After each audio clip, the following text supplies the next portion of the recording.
आज हम बात कर रहे हैं राजस्थान माध्यमिक शिक्षा बोर्ड के मॉडल पेपर की। और वो मॉडल पेपर होगा राजनीति विज्ञान का। आपके जो घंटे होंगे इसके लिए 3.25 घंटा होगा। पूर्णांक आपका 80 होगा। प्यारे विद्यार्थियों, सपने वो नहीं होते जो सोकर नींद में देखे जाते, सपने वो होते हैं जो सोने नहीं देते। तो अगर आपने तय कर लिया है कि मुझे ये मार्क्स लाने ही हैं, तो आपको कोई नहीं रोक सकता। ये कंटेंट आपके लिए है, क्योंकि ये जो कंटेंट है ये बहुत ही उपयोगी और आपके परीक्षा के दृष्टिकोण से तैयार किया गया है। मॉडल पेपर हिंदी और इंग्लिश दोनों लैंग्वेज में है। आपके कहीं कोई दिक्कत नहीं आ रही। इंग्लिश वाले बच्चों के लिए वेरी यूजफुल और हिंदी वालों के लिए भी यूजफुल। आपके जो संजीव डेस्क वर्क है या एक्सीलेंट है, उसमें लगभग 500 पेज है और ये आपके 40 से कम पेज में पूरा का पूरा कंटेंट, 2 बुकों का कंटेंट बिल्कुल क्लियर होने वाला है। तो चलते हैं मॉडल पेपर की ओर। पहला जो प्रश्न है अपना बहुविकल्पीय प्रश्न है। 1 मार्क्स के क्वेश्चन होंगे और हम चलते हैं क्वेश्चनों की ओर। सोवियत संघ का विघटन किस वर्ष हुआ? In which year did the Soviet Union disintegrate, मतलब विघटन, डिसइंटीग्रेटेड मतलब विघटन कब हुआ? साल कौन सी? 1989 है, 1990 है कि 91 है कि 92 है? तो साल 1991 में, दिसंबर 1991 में सोवियत संघ का विघटन हो गया था। नेक्स्ट प्रश्न है, किस देश ने खुले द्वार की नीति अपनाई? Which country adopt the open door policy? इसका मतलब ये देश है उसने पहले खुले द्वार की नीति नहीं अपनाई थी, इसकी बंद द्वार की नीति थी, बंद अर्थव्यवस्था थी। खुले द्वार की नीति अब इसने अपनाई है। तो ये देश कौन सा है? भारत है, चीन है, जापान है, अमेरिका है? तो ये अपनाई थी चीन ने। चाइना है। भारत आसियान मुक्त व्यापार क्षेत्र व्यवस्था कब लागू हुई? When was the Indian Asian free trade, free मतलब मुक्त, ट्रेड मतलब व्यापार, अग्रीमेंट मतलब समझौता, मुक्त व्यापार क्षेत्र व्यवस्था इम्प्लीमेंटेड लागू की, इम्प्लीमेंटेड मतलब लागू की। साल बतानी है 2005, 8, 2010 या 2012। 2010 में कब अपनाई? 2010 में। फरक्का जल संधि भारत और किस देश के बीच हुई थी? फरक्का जल संधि, फरक्का बांध बना हुआ है गंगा नदी पे। Farakka water treaty was sign between India and which country? Nepal है, भूटान है, चीन है, बांग्लादेश है? तो बांग्लादेश के साथ हुई थी, भारत और बांग्लादेश के बीच, साल 1977 में। कौन सी संधि? फरक्का जल संधि। बांग्लादेश किस वर्ष स्वतंत्र हुआ? साल कौन सी थी वो? In which year did Bangladesh gain independence? Gain मतलब प्राप्त करना, इंडिपेंडेंस मतलब स्वतंत्रता। 65, 71, 75, 80? 1971 में। 1971 में संयुक्त राष्ट्र संघ में स्थायी सदस्यों की संख्या कितनी होती है? How many permanent member? संयुक्त राष्ट्र संघ में जो परमानेंट मेंबर हैं, स्थायी सदस्य हैं, are there in the united country, कितने हैं? 4 हैं, 5 हैं? तो 5 हैं। कौन कौन से? ए, बी, सी, आर, एफ। ये कौन से हुए भाई? ए से अमेरिका, बी से ब्रिटेन, सी से चाइना, आर से रूस और एफ से फ्रांस। याद हो गए ना? 5 सदस्य देश। सुरक्षा का बुनियादी अर्थ क्या है? What is the basic meaning of the security? सुरक्षा का बेसिक अर्थ क्या है? बेसिक मतलब बुनियादी। युद्ध से मुक्ति, विकास की गारंटी, खतरे से आजादी, freedom from danger, freedom from danger, खतरे से आजादी। पृथ्वी सम्मेलन किस वर्ष हुआ? In which year was the earth summit? साल कौन सी थी? 1992 की। पृथ्वी सम्मेलन कहाँ होता है, आपको ध्यान है? Rio de Janeiro. देश कौन सा था? ब्राजील। ब्राजील के रियो डी जेनेरियो में 1992 में पृथ्वी सम्मेलन होता है। ये जो सम्मेलन था ये सस्टेनेबल डेवलपमेंट, पर्यावरण संरक्षण और जो जलवायु क्लाइमेट जो चेंज हो रहा है उस पे था ये पृथ्वी सम्मेलन, यानी पृथ्वी को बचाने के लिए। यहाँ एजेंडा 21 रखा गया था। एजेंडा 21। भारत की स्वतंत्रता के समय देशी रियासतों की संख्या कितनी थी? How many? Princely state. Princely मतलब राजाओं के राज्य। राजा पहले शासन करते थे, उनके अपने अपने क्षेत्र होते थे, आपस में झगड़ा करते थे, कभी एक दूसरे को हरा देता था, कभी दूसरा तीसरे को हरा देता। इस प्रकार से चलता था राजतंत्र में। तो ये देशी रियासत कहलाती थी। Were there at the time of India's independence, मतलब भारत जब आज़ाद हुआ 565 रियासतें थी और इन 565 रियासतों को एक करने की चुनौती हमने पहले चैप्टर में पढ़ा था, राष्ट्र निर्माण की चुनौती। तो इन 565 रियासतों को एक करने की चुनौती स्वीकार की तत्कालीन प्रधानमंत्री पंडित जवाहरलाल नेहरू और महत्वपूर्ण भूमिका निभाई सरदार वल्लभ भाई पटेल, जिनको लौह पुरुष के नाम से भी जानते हैं। भारतीय जनसंघ की स्थापना कब हुई? व्हेन वाज द भारतीय जनसंघ इस्टैब्लिश्ड? 1951। आंसर क्या है? 1951। भारत चीन युद्ध कब हुआ? When did the India China war take place? कब हुआ? साल कौन सी थी? अक्टूबर 1962 में हुआ था। तो 1962 में अचानक से चीन ने भारत पर हमला कर दिया था। प्रथम पंचवर्षीय योजना किस क्षेत्र पर अधिक जोर देती है? प्रथम पंचवर्षीय योजना। पंचवर्षीय योजना 1951 से शुरू होती है। ध्यान है ना आपको? किस पे सबसे ज्यादा जोर दिया? कृषि पे। पहली पंचवर्षीय योजना जोर देती है कृषि पे। क्यों दिया? ये भी प्रश्न है कि पहली पंचवर्षीय योजना में कृषि पर ही जोर क्यों दिया? क्योंकि जब देश आजाद हुआ तब लगभग 80 से ज्यादा % जो लोग थे वो खेती किसानी करते थे। उनके पास एक ही ऑप्शन था, वो था कृषि करना। तो अब कृषि पर ही सबसे ज्यादा जोर दिया गया था, क्योंकि उस समय विवाद भी उत्पन्न हुआ कि उद्योगों पे जोर देना चाहिए था, कृषि पे ही क्यों दिया? तो बात बाद में यही निकल कर आई, निष्कर्ष यही निकला कि ज्यादातर लोग थे वो कृषि में लगे हुए थे, खेती किसानी में लगे हुए थे। इसलिए जब देश आजाद हुआ ही था तो भारत के पास इतने स्रोत नहीं थे, इतने संसाधन नहीं थे कि वो बड़े बड़े उद्योग लगा सके। तो सबसे पहले खेती पे जोर दिया और बांध बनाए, पानी की व्यवस्था की। कहने का मतलब भारत में हरित क्रांति के जनक कौन थे? हु इज नाउन, नाउन मतलब जाने जाते हैं, as the father of green revolution. Green मतलब हरा, रिवोल्यूशन मतलब क्रांति। तो ये MS स्वामीनाथन। हरित क्रांति का संबंध किससे है? अनाज उत्पादन से। आपको ध्यान है ना, 60 का दशक खतरनाक दशक था। उस समय भारत की इतनी बड़ी जनसंख्या के सामने खाने के लिए अनाज नहीं थे, तो हरित क्रांति लाई गई 1965-66 में।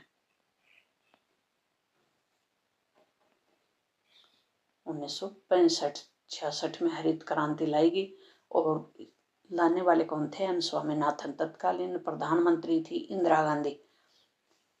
तो गेहूं और चावल में सबसे ज्यादा वृद्धि हुई। तो इसके फायदे भी हुए हरित क्रांति के, तो नुकसान भी हुए। नुकसान ये हुआ कि ज्यादा से ज्यादा केमिकल यूज हुए, रासायनिक खाद का ज्यादा उपयोग हुआ। बाकी तो फायदा ही हुआ, अनाज उत्पादन खूब हुआ, किसानों की आय बढ़ी। नेक्स्ट है भारत और पाकिस्तान के बीच शिमला समझौता कब हुआ? साल कौन से थे? When was the Shimla agreement sign between India and Pakistan? कब हुआ? 1972 में। शिमला समझौता किसके बीच? देश भारत की तरफ से इंदिरा गांधी और पाकिस्तान की तरफ से जुल्फिकार अली भुट्टो के बीच। जुल्फ अली भुट्टो। जय जवान जय किसान का नारा किसने दिया था? तो ये दिया था लाल बहादुर शास्त्री ने। जब देश के प्रधानमंत्री थे लाल बहादुर शास्त्री, तब 1965 में पाकिस्तान ने भारत पे हमला कर दिया। नहीं, भारत और पाकिस्तान के बीच युद्ध चल रहा था। भारत के पास खाने के लिए अनाज नहीं था, बेरोजगारी थी, चारों ओर असंतोष का वातावरण बना हुआ था। कहने का मतलब आर्थिक, राजनीतिक और सामाजिक रूप से भारत विकट परिस्थितियों से गुजर रहा था। जवान, सेना का जवान सीमा पे खड़ा था और जो किसान था वो खेतों में खड़ा था अनाज उत्पादन के लिए। तो दोनों के आत्मबल में वृद्धि करने के लिए, दोनों के मनोबल को बनाए रखने के लिए जय जवान जय किसान का नारा दिया गया था। भारतीय जनसंघ के संस्थापक कौन थे? तो ये थे Shyama Prasad Mukherjee. Who is the founder of Bharatiya Jan Sangh? Founder मतलब संस्थापक। 1974 की संपूर्ण क्रांति का आह्वान किसने किया था? Who called for the total revolution? Total मतलब संपूर्ण। साल कौन सी थी? 1974 की याद रखनी है आपको। संपूर्ण क्रांति का आह्वान किस साल किया गया था? 1974 में। जयप्रकाश नारायण। गैर कांग्रेसवाद का नारा किसने दिया था? Who coined the slogan non Congressism? गैर कांग्रेसवाद यानी कांग्रेस को सत्ता से बाहर रखने का कॉन्सेप्ट। कि कैसे भी करके, ये विपक्षी दल के नेता थे राम मनोहर लोहिया, और ये चाहते थे कि कैसे भी करके कांग्रेस को सत्ता से बाहर रखा जाए, और इसीलिए नारा दे रहे थे ये गैर कांग्रेसवाद का, नॉन कांग्रेसिज्म का। मिजो नेशनल फ्रंट के संस्थापक कौन थे? लालडेंगा। और भारत में गठबंधन की राजनीति का प्रारंभ कब होता है? Why did coalition politics start in India? 1989 में पहला गठबंधन बना था राष्ट्रीय मोर्चा। 2004 में लोकसभा चुनाव के बाद कौन सी गठबंधन की सरकार आई थी? यूपीए की, जिसका नेतृत्व कर रही थी कांग्रेस पार्टी। और 2004 में प्रधानमंत्री कौन बने थे? वो आप कमेंट बॉक्स में लिखना। ऑपरेशन फ्लड का संबंध किससे है? जल उत्पादन, बिजली या दुग्ध उत्पादन से, मिल्क प्रोडक्शन से ऑपरेशन फ्लड का संबंध। संयुक्त राष्ट्र संघ यूएनओ की स्थापना का प्रमुख कारण क्या था? What was the main reason for the established of the united nation? UNO की स्थापना किस लिए हुई थी? लीग ऑफ नेशन की असफलता, failure of league of nation. League of nation क्या था भाई? क्या था ये? 1914 से 18 तक प्रथम विश्व युद्ध चला। प्रथम विश्व युद्ध खत्म हो गया तो 1920 में एक लीग ऑफ नेशन यानी राष्ट्र संघ बनाया गया। कौन सा संघ बनाया गया? राष्ट्र संघ, जिसको अंग्रेजी में कहते हैं लीग ऑफ नेशन। इसको जिम्मेदारी दी गई विश्व में शांति बनाए रखने की, लेकिन ये बना नहीं पाया, असफल हो गया। तो इसके स्थान पे बनाया गया यूएनओ, यूनाइटेड नेशन ऑर्गेनाइजेशन, यानी संयुक्त राष्ट्र संघ। इसके साथ संयुक्त लगा दिया, राष्ट्र संघ तो है, संयुक्त लगा दिया। ये था। ऑपरेशन फ्लड का संबंध किससे? ये तो देख लिया हमने। यूरोपीय संघ की मुद्रा का नाम क्या है? यूरो है। What is the currency of European union? पूर्व प्रधानमंत्री राजीव गांधी ने चीन का दौरा कब किया था? When did former prime minister Rajiv Gandhi visit China? 1988। ASEAN की स्थापना कब हुई? 1967 में। बैकॉक घोषणा, थाईलैंड में बैकॉक में 1967 में एक संगठन बना जिसका नाम है आसियान। इसके प्रारंभिक सदस्य कितने थे? 5। फिर 5 और जुड़े, तो टोटल आजकल इसमें है 10। प्रारंभिक मूल सदस्य बोलते हैं प्रारंभिक सदस्यों को। इम्फीसिंगो Thailand, Indonesia, Malaysia, Philippines, Singapore और थाईलैंड, ये प्रारंभिक सदस्य थे 5। दक्षिण एशिया में जातीय संघर्ष से जूझने वाला देश कौन सा है? Sri Lanka. Which country is grappling with ethnic conflict? Ethnic मतलब जातीय, कॉन्फ्लिक्ट मतलब संघर्ष। साउथ एशिया, दक्षिणी एशिया का वो देश जो जातीय संघर्ष से गुजर रहा। संयुक्त राष्ट्र दिवस प्रतिवर्ष 24 अक्टूबर को। राज्य पुनर्गठन आयोग की स्थापना। When was the state organisation commission established? State recognisation यानी राज्यों का पुनर्गठन करने वाला एक आयोग बना था, उसका नाम है राज्य पुनर्गठन आयोग। 1953 में बना था। बांडुंग सम्मेलन किस वर्ष हुआ? साल कौन सी? 1955 में। बांडुंग का है आप कमेंट बॉक्स में लिखें कि बांडुंग कहाँ का शहर है। 1959 में भारत में शरण लेने वाले तिब्बती नेता कौन थे? दलाई लामा। दलाई लामा भारत में शरण क्यों लेते हैं भाई, क्या आप बता सकते हो? तो 1950 में तिब्बत समस्या उभर कर आती है। कौन सी समस्या? तिब्बत। तिब्बत क्या है? हिमालय पर्वतमाला में तिब्बत एक पठार है। वो वहाँ एक स्वायत्त क्षेत्र हुआ करता था जिसका नाम था तिब्बत। एक राज्य के रूप में स्वायत्त राज्य हुआ करता था, उसका नेतृत्व कर रहे थे ये दलाई लामा। लेकिन चीन ने अपनी एक बड़ी ही कूटनीति रची और उसने हिंदी चीनी भाई भाई के नारे लगाते हुए भारत को सहमत कर लिया, भारत को खुश कर लिया और तिब्बत पर 1950 के करीब अधिकार जमा लिया। जैसे ही अधिकार जमाया तब दलाई लामा परेशान होने लगे, वहाँ के लोग परेशान होने लगे। तो दलाई लामा ने 1959 में भारत से शरण मांग ली और भारत में यहाँ धर्मशाला हिमाचल में है, वहाँ आकर रहने लगे। तो अब जो चीन है उसके पेट में दर्द होने लगा और उसने 1962 में इसी कारण से भारत पे हमला कर दिया था कि भारत चीन के आंतरिक मामलों में क्या कर रहा है, हस्तक्षेप। 1944 में भारत के उद्योगपतियों द्वारा, साल कौन सी? 1944। उद्योगपतियों द्वारा नियोजित अर्थव्यवस्था, किसके लिए नियोजित? मतलब planning. What was the planned economy proposal presented by Indian industrialist 1944। वो क्या कहलाती है? बॉम्बे प्लान कहलाती है। भारत और सोवियत संघ के बीच 20 वर्षीय मैत्री संधि 1971 में होती है। गरीबी हटाओ का नारा किस वर्ष दिया गया?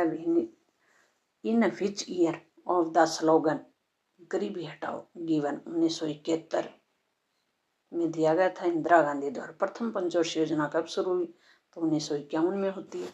When did the 5 year plan बोलते हैं इसको इंग्लिश में। द्रविड़ आंदोलन के प्रणेता कौन थे?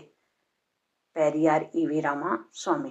बाम सेफ का गठन 1978 में। आसियान क्षेत्रीय मंच ARF की स्थापना 1994 में। 7 पार्टी अलायंस किस देश से संबंधित है? तो यह है नेपाल से। लाल बहादुर शास्त्री की मृत्यु के बाद उसके उत्तराधिकारी के लिए किसके बीच मुकाबला हुआ था? इंदिरा गांधी और मोरारजी देसाई के बीच।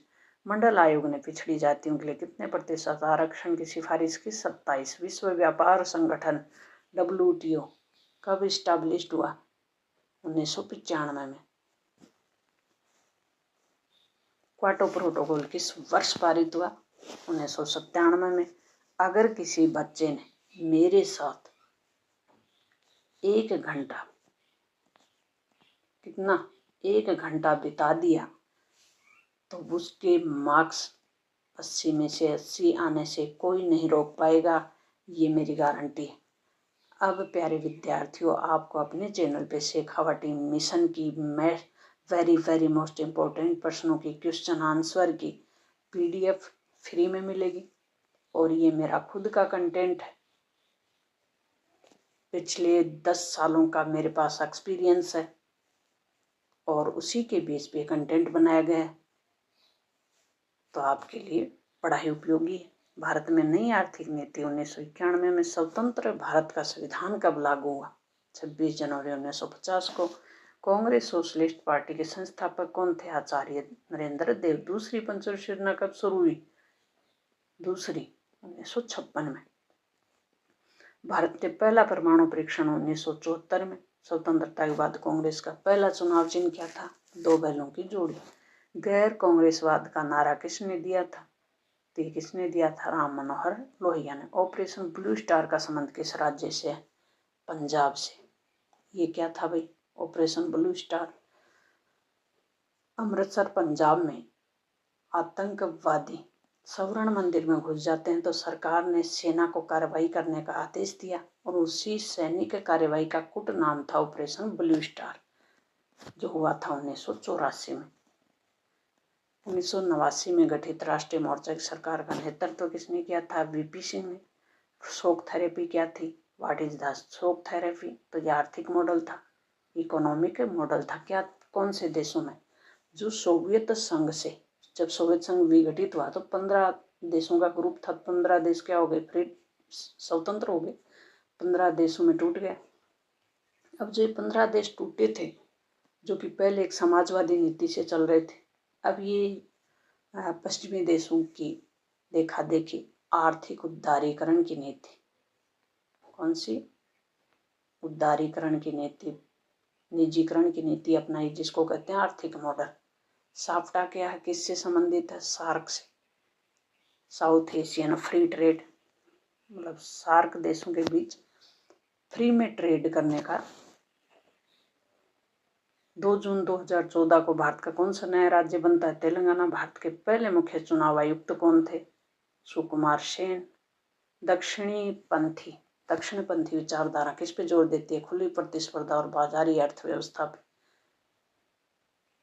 भारत की विदेश नीति के जनक कौन है? पंडित जवाहरलाल नेहरू। आयाराम गयाराम का संबंध किससे है? तो ये दल बदल से संबंधित है। ये क्या था भाई? आयाराम गयाराम 1967 के चुनाव में 8-9 ऐसे राज्य थे जब राज्यों में पूर्ण बहुमत की कांग्रेस की सरकार नहीं बनी, जिसमें हरियाणा, राजस्थान ये भी थे। तो हरियाणा राज्य की घटना है कि वहाँ का आयाराम नाम का एक नेता एक ही दिन में 3 पार्टियां बदल लेता है। इसको कहते हैं दल बदल, हॉर्स ट्रेडिंग, अंग्रेजी में इसको कहते हैं हॉर्स ट्रेडिंग। मंडल आयोग के अध्यक्ष कौन थे? बीपी मंडल। भाग्यवधु चिर प्रतीक्षित भेंट भाषण किसने दिया था? नेहरू जी ने दिया था। कहाँ पे? संविधान सभा में। स्वतंत्र भारत के पहले शिक्षा मंत्री कौन थे? मौलाना अब्दुल कलाम आजाद। 1971 के भारत पाक युद्ध के नए देश का जन्म बांग्लादेश का। 71 के चुनाव में कांग्रेस को कितनी सीटें मिली? 352। भारत में पहली गैर कांग्रेसी सरकार किस राज्य में बनी? वो था केरल। सीपीआई की, भारतीय कम्युनिस्ट पार्टी की।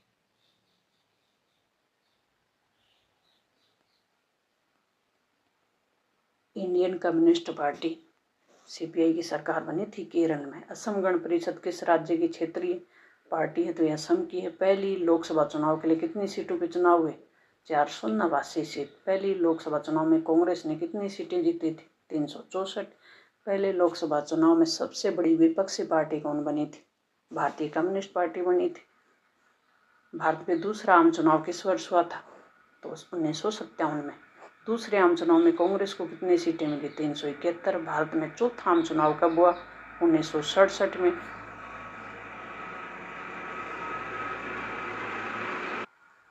केंद्र में पहली गैर कांग्रेसी सरकार, when was the first non Congress government formed at the centre in India, कब बनी? 1977 में।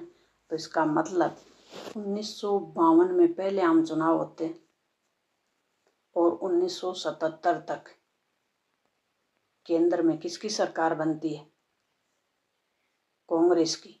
अब पहली बार गैर कांग्रेसी सरकार बनी थी, साल थी 1977 की। भारत में बनी पहली गैर कांग्रेसी सरकार के प्रधानमंत्री कौन बने थे? मोरारजी देसाई। भारत का पहला राज्य जहां सार्वभौमिक वयस्क मताधिकार के आधार पर सरकार बनी वो था मणिपुर। भारत में रेल हड़ताल, in which year was the railway strike take place in India, कब हुई? 1974 में। जॉर्ज फर्नांडिस इसका नेतृत्व कर रहे थे। 1960 का दशक भारत का खतरनाक दशक क्यों कहलाता है? Why is the 1960 called the dangerous decade in India? खतरनाक दशक क्यों कहलाता है? तीव्र औद्योगिकरण, सांस्कृतिक पुनर्जागरण, राजनीतिक अस्थिरता, युद्ध, सामाजिक उथल पुथल या उच्च शिक्षा के प्रसार के कारण? तो राजनीतिक अस्थिरता, युद्ध और सामाजिक उथल पुथल के कारण क्या कहलाए? पॉलिटिकल इन इंस्टेबिलिटी, वार मतलब युद्ध, एंड सोशल अनरेस्ट, सामाजिक उथल पुथल, इसके कारण 1960 का दशक क्या कहलाए? खतरनाक दशक। तो प्यारे विद्यार्थियों, ये हमने 1 मार्क्स के क्वेश्चन है ये हल किए। नेक्स्ट अपना पार्ट होगा वो होगा रिक्त स्थानों की पूर्ति वाला। तो मिलते हैं नेक्स्ट पार्ट में, तब तक अपने दोस्तों के साथ शेयर कर दें। ताकि वो भी पढ़ें और मस्त रहें। अच्छे से तैयारी करें। इनमें कहीं भी आपको समझ में नहीं आया हो तो कमेंट बॉक्स में ज़रूर लिखें। जल्द हम इस नेक्स्ट पार्ट में मिल रहे हैं।